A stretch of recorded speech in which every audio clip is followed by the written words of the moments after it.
Welcome to Bloomberg Small Business. I'm Lane Vigiardi in New York. Here's what we've got lined up for you in the next half hour. In addition to our holiday toy preview, we'll show you how to get top dollar for your business when it's time to sell.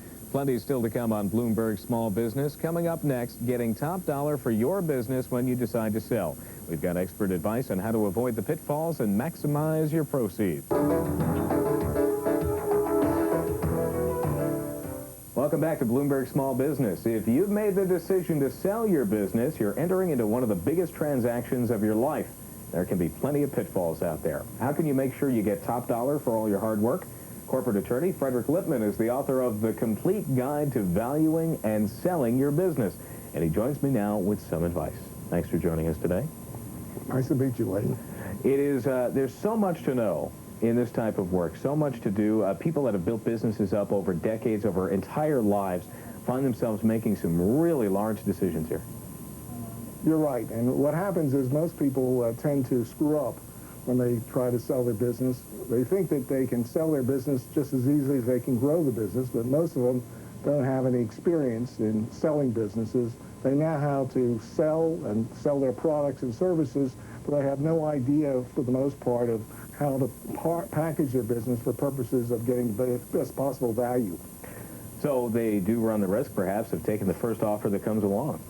Sometimes the first offer is the best offer. The problem usually comes in not so much with taking the first offer, but in failing to advance plan the sale so that they are not aligned in terms of their key employees. The key employees can leave them during their sale process.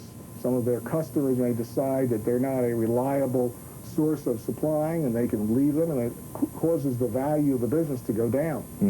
By planning in advance, as I set forth in my book, some of the ideas, and you should plan in advance as much as 5 years before your actual target date for the sale, you can get the highest possible value for your business.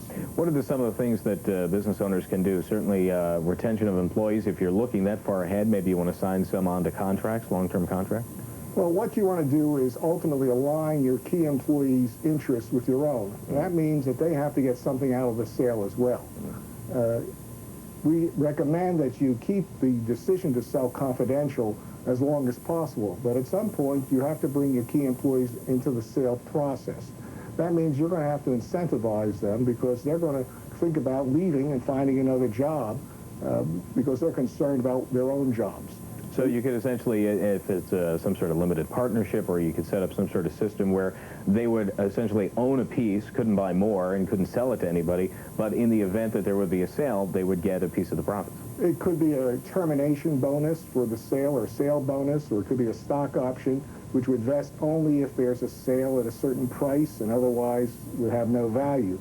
But the idea is to align the interests of your key employees with your own so that they say good things to the potential buyer about the business because they feel it's in their interest to do so. How key is timing in this type of thing? Certainly in some businesses that are cyclical, they can find themselves worth a lot more in certain times than in others. You have to be prepared to wait a long time to sell your business. You may start at a particular point in time when the market changes on you substantially, and it may turn out you can't get a reasonable offer for years. So you don't start on the last date before you want to retire. You try to plan in advance so that if you have to wait a few more years to get a good price for your business, you're able to do so.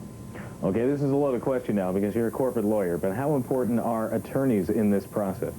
A good corporate lawyer is key to the process. They can help advise you on a lot of the pitfalls involved in selling your business because they've seen thousands of these sales go through and what works and what doesn't work. In general, most business persons haven't seen more than one or two during their lifetime, if they've seen any. So a good M&A lawyer, they call it merger and acquisition lawyer, is essential to that process. Now, when we discuss these things, is this everything from the guy who owns 3 laundromats right on up to a medium-sized business, some of these lessons that have to be kept in mind? Yes, every business, no matter how large or small, has similar problems to it. The valuations differ substantially, and the method of marketing your business would differ substantially depending on the size and nature of your business, but there are common problems to all businesses. Now, how do you fairly value your own business? How do you sit down and say, my business is worth $15 million? How do you figure that out? There are a lot of standard valuation formulas, none of which are that valuable.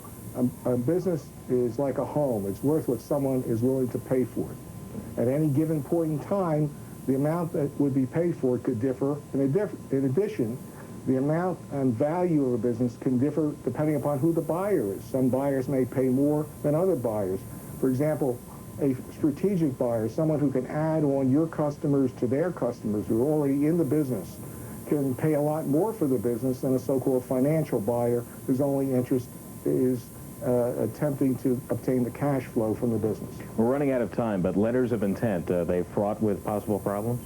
Yes, there have been a lot of lawsuits over letters of intent that people thought were not legally binding, but in fact turned out to be binding. I know a Major League Football team where the owner had to pay over $3 million on a letter of intent that the owner never thought was legally binding. So ask an attorney about those letters of intent before you sign them. Thank you very much. Frederick Lipman, the author of The Complete Guide to Valuing and Selling Your Business. Plenty still ahead here on Bloomberg Small Business. Please stay with us.